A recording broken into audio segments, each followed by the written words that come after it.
Let's go, yeah. All out of state, doing it there, they never seen that. Ain't fat, Joe, and snap your fingers, then you lean back. All out of state, doing it there, they never seen that. Ain't fat, Joe, and snap your fingers, then you lean back.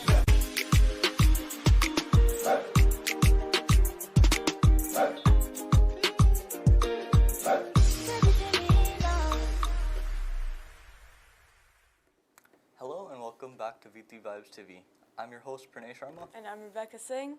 And this is the show where we showcase Fijian youth and the issues that we are being faced in today's society. Being a youth in today's society is not easy by any means.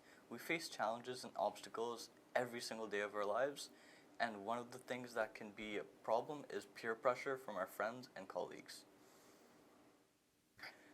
So, Rebecca, what are some challenges that you face in today's society? Today's society, for class, as of right now, I think the challenge I'm facing is adapting to the semester system instead of the quarter system. So that's kind of my challenge. I see. How do you overcome these fears, though?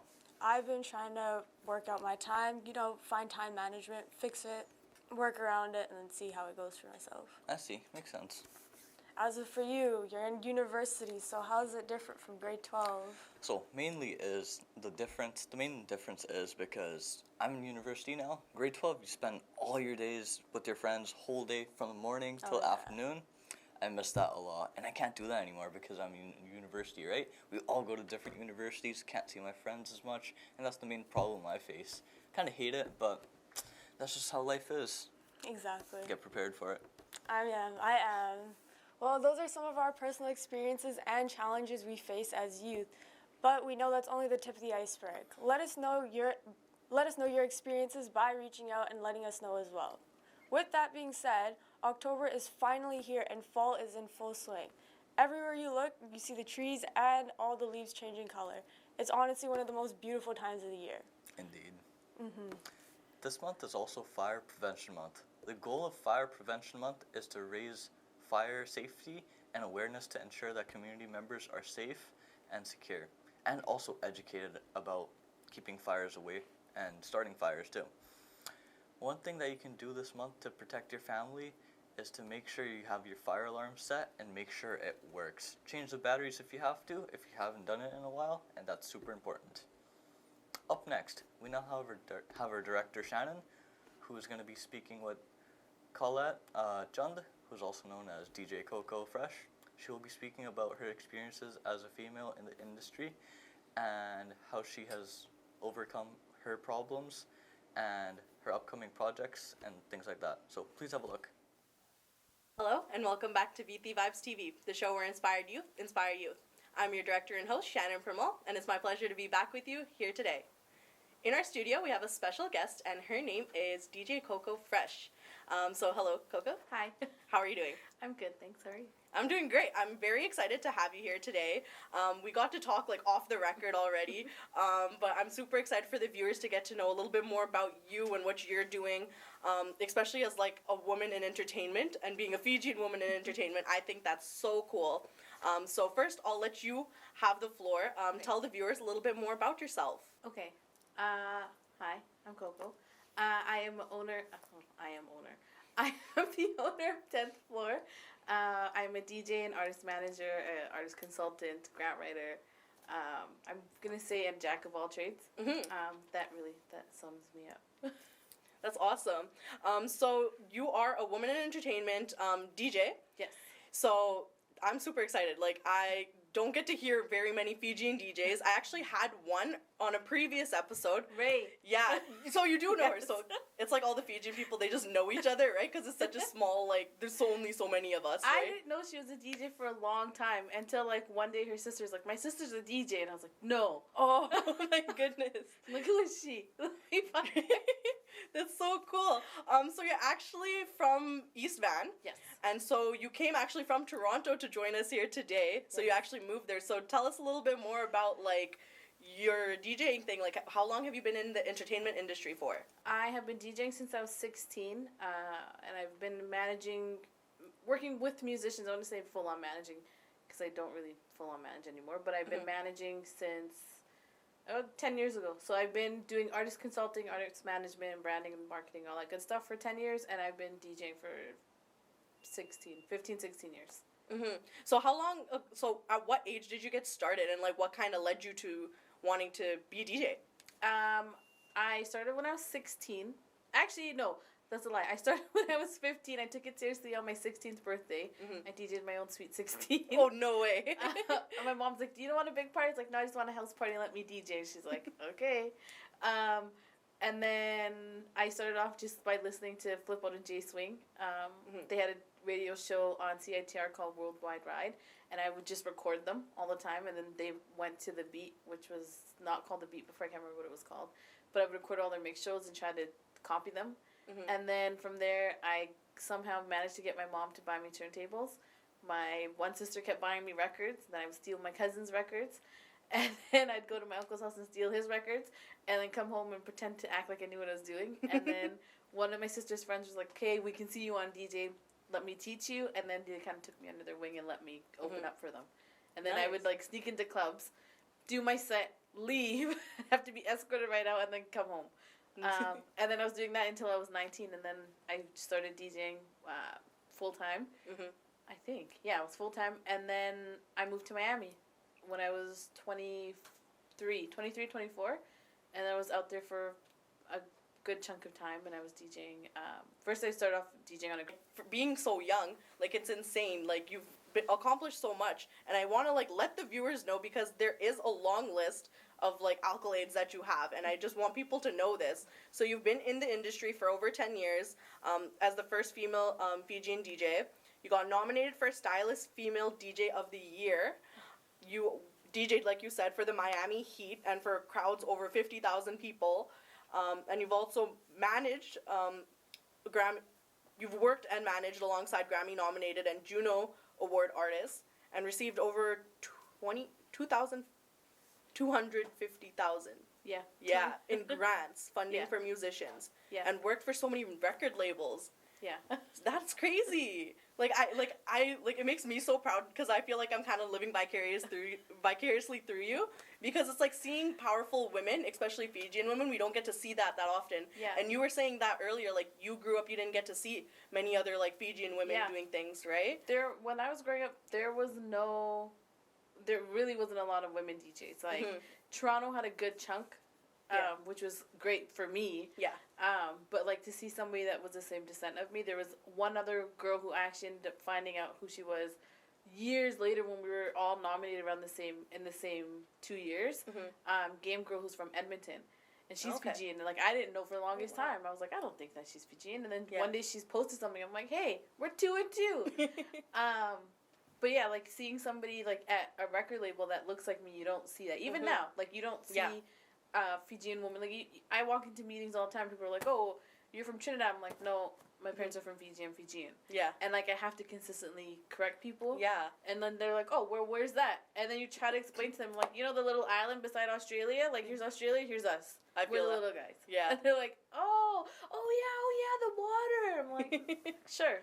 Oh my gosh. The water. Yeah, no, I even get mistaken all the time for like some South Caribbean, like Jamaican or like Sri Lankan, like just a bunch of things, and I'm just like, nope, Fijian. Yeah. But it's just like I admire the fact that you're able to like proudly represent Fiji in such a way that's like so positive too, like being a woman. So I actually want to kind of ask you a little bit more about your family and friends, because obviously like a career in entertainment, especially being a girl, like that's something that I guess being as Fijian children, like we don't get supported as often. Yeah. Right? So it's always, you have to be doctor, you have to be a lawyer, engineer, nurse. Like if it's not that, like what are you doing with your life kind of thing, right?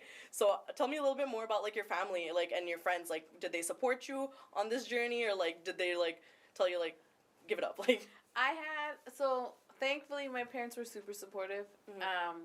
When I decided I wanted to get into music, my mom's sister, when I was telling my mom, I was like, "Oh, Mom, I'm going to go to school for audio engineering. That's what I'm going to do. I'm going to take a student loan. I'm going to ruin my life. And I'm going to go to school for this." And my mom was, like, really hesitant, and her sister was like, "Okay, if this is what she wants to do, just let her do it. Mhm. And if it backfires, then she'll learn from it. Yeah. And then my dad, because he has a musical background, he's like, "Oh, I'm here for it. You don't want to play sports, but I don't have any brothers." So my dad was like, "Okay, if this is what you want to do, I'm behind you." Mhm. And then my mom was like, my dad was behind me, but my mom was the one that was like, "Okay, you need to buy turntables." And then she'd go talk to my dad, and then Mhm. they'd go and get it for me. Or I'm like, I need to go to Toronto, but I can't afford the flight. And then my parents, like, together, like, somebody would be like, "Just go put it on my credit card." So, like, having that support system from my Yeah. immediate family was always there. My extended family, I don't really think that my dad's side of the family actually knows what it is that I do for a living. They don't, they can't put two and two together. Yeah. So I think they just think that I'm just there. out here. Yeah. My mom's side of the family, 100% they know what I do because, like, they've come to my gigs. Anything that I do, like, my mom's side of the family's in there like a dirty shirt. Yeah. Some of my cousins on my dad's side, like, my younger cousins, they are like, "Oh, Coco's a DJ." Oh, okay, I get it. Yeah. Like, my nieces and my nephews, they get it. But, like, my older cousins are kind of still like, "What are you doing?" My friends were here for it. Like, one of my best friends growing up, she's the one who gave me my DJ name. And she's like, and now, like, it's stuck. Like, I can't change it. I've tried to change it for the life of me, but, like, I've been Coco Fresh since I was 16, and I'm going to die with that name. Like, Yeah. So I want to ask, I always ask people about, like, their stage names, their DJ names. So how did you end up getting DJ Coco Fresh? Because your name Coco, Yeah. but the DJ Fresh part. Like, so my real name is Colette. Coco was given to me because my cousin's dad couldn't pronounce Colette. okay. So my mom, from what I was told, my mom said they kept calling me Chocolate, so she's like, "Just call her Coco." And then in elementary school and high school, I used to always have brand new Air Force Ones consistently. nice. As soon as they dropped, I'd have them. Mhm. And my best friend was like, "You always have new shoes. I'm gonna call you Fresh. That's your name, Coco Fresh." And then it just stuck. Oh my gosh. And I was like, "Oh my god, that's the greatest name ever." I love funny stories like that. Like, you got it from a pair of shoes. That's Yeah. Because you always just had a fresh pair of shoes. That's so funny. Oh my god.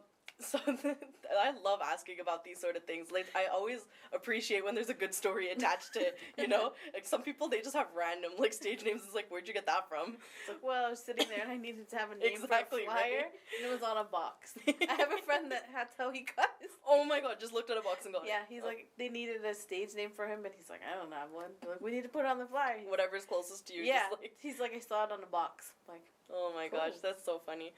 So I want to talk a little bit more back to the being a woman in the entertainment industry. Okay. Obviously, you grew up. You were saying that we don't get like a lot of representation as Fijian people, but even as a woman too. So I want to ask more about like, did you come across like any struggles being like a woman in the entertainment industry, either here or back in Toronto? Yeah, coming up, it was difficult because I would walk into a room full of dudes, and 9 times out of 10, I was the only woman going into these meetings. Mind you, I was younger than everybody, so I was like, my ego was on 10. I was overcompensating because I felt like I needed to be on the same level as all these guys, even though half the time I was way more educated than them. And then them just being like, my artist would get passed up because their manager was a woman. I would get passed up on opportunities as a DJ just because I was a woman. They're like, "Oh no, you're not wearing." I think Ray said this too, like, "Oh, you're not wearing like sexy enough clothes." Where it's just like, so Yeah. like I get cold easy. Yeah. Like, sorry, bro, I want to wear my jacket. Yeah. Like, I'm not gonna, Like, who are you to say Yeah. what I can and cannot Yeah. wear? And like even now, when like going into meetings in Toronto, you can see the difference compared to how it was 5 years ago compared to now. Like, there's more women in the room, Yeah. more women of color, which is good because like, yeah, we may not be the same race, but at the end of the day, we're still standing there for the same reason. So now it's like, okay, I can walk in and not have to overcompensate and have my ego on 10. And if my ego does come out, it's for a valid reason. It's not because of like I'm feeling a type of way that day. It's legit because like I know that I need to start acting a fool and dropping certain things when like I wouldn't necessarily. Yeah. So on that note, do you have like any advice for like people that want to go into the industry or like to do like there's gonna be kids watching this and wanting to be like, yeah, I'm gonna be her one day. So like, what's your advice to like anyone watching this today? Hit me up and ask questions. Like one of the biggest things that I was always told was to ask questions and do your research. The last thing you want to be is that person that acts like they know everything and they don't actually know. And like don't stick in your genre. If you're trying to get into the music industry, it's good to have knowledge of everything. Don't just put yourself in a box, because once you do that, like, you're forever just gonna be stuck in that box. Yeah. And like, be open to learn, and check your ego when you walk into the door, because you're also gonna be dealing with everybody else's ego. So if you can walk in there and honestly just own it, you're good. That's awesome. That's some solid advice right there. And I appreciate you that you're willing to like reach out to, or have people reach out to you as well. I think like mentorship's such a big thing that people take for granted. Like, there's people out here that you could really tap some knowledge from, and like, I'm glad that you're offering that. So anyone watching this today, know that you can hit her up. So do you want to just plug your social media on here just real quick? You can hit me up on my IG, DJ Coco Fresh. You can hit up my company's 10th floor. It's the number 1 and the 0. Or you can hit me up at coco@10thfloor.com. Like, I will respond back. It's cool. That's awesome. So we're just about to wrap up. But I just want to quickly ask you about like any upcoming projects or things or goals in the future. Yes. So I am officially launching my company 10th Floor on October 10th alongside my partner Z. We have our Toronto station is already open. Our Vancouver one we just opened a couple of days ago. I'm drawing a blank. I can't remember. One of my artists that I work alongside with Tona, his album is out. Good Energy. It's great.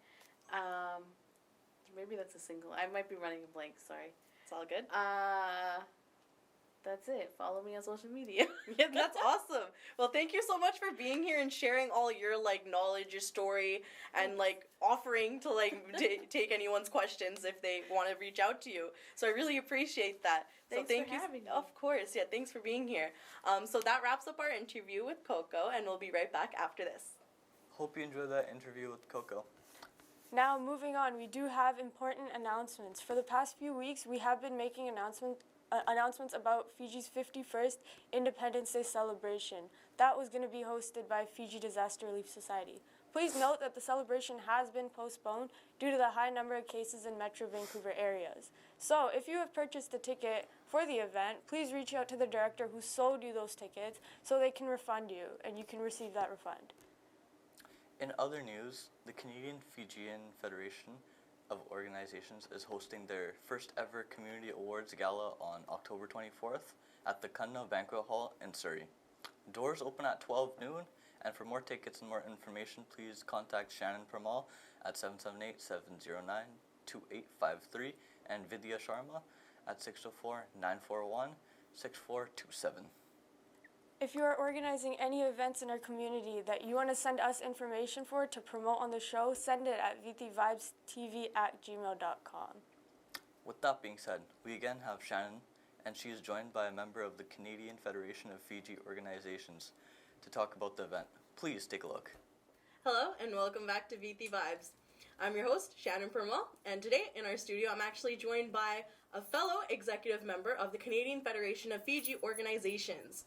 As you may or may not know, we've been announcing on our show about an upcoming Community Awards Gala that is happening on October 24th, 2021 at Kunna Banquet Hall in Surrey. I'm actually the chairperson for the organization, and I'm actually joined here with Shivani Naiker, who is our assistant treasurer. So hello, Shivani. Hello, Shannon. It's really nice to have you on the couch today. For those of you that follow us on social media and are keeping up with the behind the scenes, you'll know that Shivani is actually a lot behind the scenes and helping out with our show. But today you're representing CFOFO. So tell us a little bit more about CFOFO and how you got involved. So, when I was little, I knew what CFOFO was, but I didn't really know, how it worked or anything. I just went and did the youth talent show when I was about like 10 or 11, and then a couple years after, I got reached out by you, and when we did, our other community stuff, that like, oh, we're doing a youth talent show. You wanted me to be your chairperson for that, and I was like, that's very intriguing. And at the time, I wasn't really able to be in the executive board, but as soon as I turned 19, I took a step up and became an executive, which helps me grow my leadership skills and my community work too. Yeah, that's awesome. Following in my footsteps, I see. Yeah. But yeah, it's so nice to have you a part of also the nonprofit show and being a nonprofit organization. Yes. And being able to work with you outside of this show as well. Yes. So tell us a little bit more about this Community Awards Gala that's actually coming up. So this gala is basically we're recognizing people and individuals that have done a lot of community work within the community and have not been mostly recognized for it. Mhm. So we're giving an opportunity for them.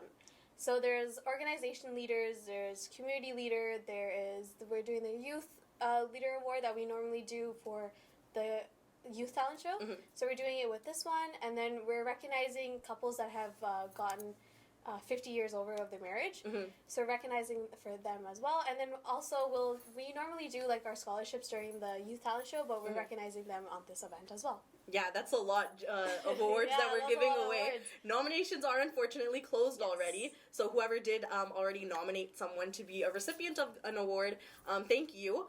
And now we're actually just anticipating October 24th to be able Yes. to give those awards out. And I think the really special thing about this show is that the nominations were given by community members, so it Yes. wasn't us that decided this person's gonna get an award, that person's gonna get an award kind of thing, right? Yes. And I think that's what kind of I like about this whole situation, that the community is literally getting to pick their friends, their family members, people that they know that Yeah. are doing so much amazing work, and actually you will be there, but not just as a member of CFOFO, but you're actually getting one of our Youth Volunteer Service Awards too. Yes, I have. I do, because I do a lot of community work within the Monday I go to all the Mhm. time. So with that, and then I just like volunteering. I've loved volunteering ever since I was in elementary, grade 6, Mhm. from until high school, grade 12, and then between high school, I started doing it within the Monday, and it's just my little escape from my world. Yeah, that's awesome. So, tell the viewers, because this is a youth show, what are the benefits of volunteering and going out into your community and engaging with it? So personally, volunteering and engaging with your community has given me the opportunity to be educated on what my community is, how it stands for, Mhm. the culture behind it, why we do certain things. Mhm. And volunteering, I find, is very important because you experience other things and you build on your skills, like public speaking, taking initiative, taking responsibility. You build on that when Yeah. you go out and do it. So ever since grade 6, I have, building year after year on it. Mhm. And I've worked on myself on it as well, and I feel like I encourage other students to do it too, other students, other youth, Mhm. to always go within their community, get educated, build on your skills and everything. So how do you think CFOFO has helped you with this? Because you are now I used to be the youngest, but now you're the youngest executive I'm the member youngest, here. So tell us a little bit more about your experience with CFOFO and what opportunities you got out of that. So with CFOFO, I feel like I've actually, gotten more responsible with everything, and they're super sweet. The entire executive team is super sweet. Any little mistake, they'll correct you on it nicely. They won't, be hard on you. Mhm. They'll always help you every step of the way. Mhm. That's what I like about it. That we get help every step of the way when we do, and they're very open minded. Mhm. Any event we want to do, anything fundraising or anything, they're very open minded about it. We'll table it to the next meeting. We're very open minded. That's Yeah. what I like about it. And what I've gotten from it is normally I would have been really scared to say something in a table full of elders, Older people, yeah. older people, but I think that's just the Fijian in us, just, not disrespecting. they've given me the opportunity to to speak my mind sometimes, Yeah, and always put my input when it's needed. Mhm. So that's what I got out of it. That's awesome Not to be hear. scared. Wow, that's really nice to hear. No, and I honestly can totally relate to that because before, when you joined, I was there, and I was the youngest member, and it was very much always getting to be given the leadership position, and that's kind of how I was able to build myself up to where I am today. And now that you're assistant treasurer, you're getting to learn more about the financial stuff too. Yeah. So that's always nice, right? But just quickly, just to wrap up this interview, let the viewers know a little bit more about the event, the program, and things that they can anticipate. So the event is on October 24th, 2021 at Kanda Banquet Hall. It is a daytime event from 12 to 4, and it is a beer and wine event. So tickets are still going on sale, so you can either contact myself or Shannon for any of the tickets. And it's a good experience, to either to start, coming to our executive meetings and like seeing the gist of it, or to, support your family and support our event for it, and to see how, we recognize our leaders in our community.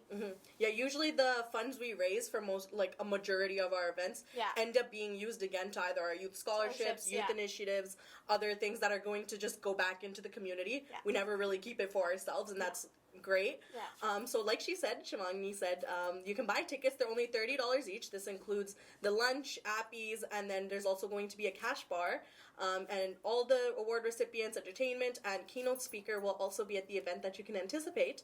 If you want tickets, you can contact me at 778-709-2853, or you can email info.cfofo@gmail.com. And Shivani, if you want to just end off by giving your phone number. So you can contact me as well at 236-513-4625, or you can email me at nikershivani913@gmail.com. All right, thank you so much for joining me, and make sure to purchase your tickets if you live in the area. So we look forward to seeing you there. And thank you so much for joining me again. Thank you. All right. Now we ran out of time for this episode, but we hope you enjoyed the show as much as we enjoyed bringing it to you. You can watch new episodes of Viti Vibes on Shaw Multicultural channel every Thursday at 10 p.m. and it reruns every single Sunday at 4:30 Pacific Standard Time, or Thursdays at 11 p.m. and Sundays at 5:30 on Mountain Standard Time. We also upload all our shows to our online YouTube channel called Viti Vibes. Make sure you subscribe to our channel and share the videos with your friends and family. No show is complete without sponsors. So, if you'd like to sponsor our show, please let us know. And if you'd like to help the Fijian community, please contact our producer, Camila Singh, at 604-537-5123. Finally, before I leave, I'll leave you with these thoughts from Dalai Lama. From the day we were born, the need of human affection is in our blood. Even if it's affection that comes from an animal or someone that would normally be considered an enemy. Both children and adults will naturally gravitate towards it. Thank you all for tuning in, and we will see you next time. In the meantime, put on your masks and stay safe out there. I'm Pranay Sharma. And I'm Rebecca Singh. And we're both signing off. See you.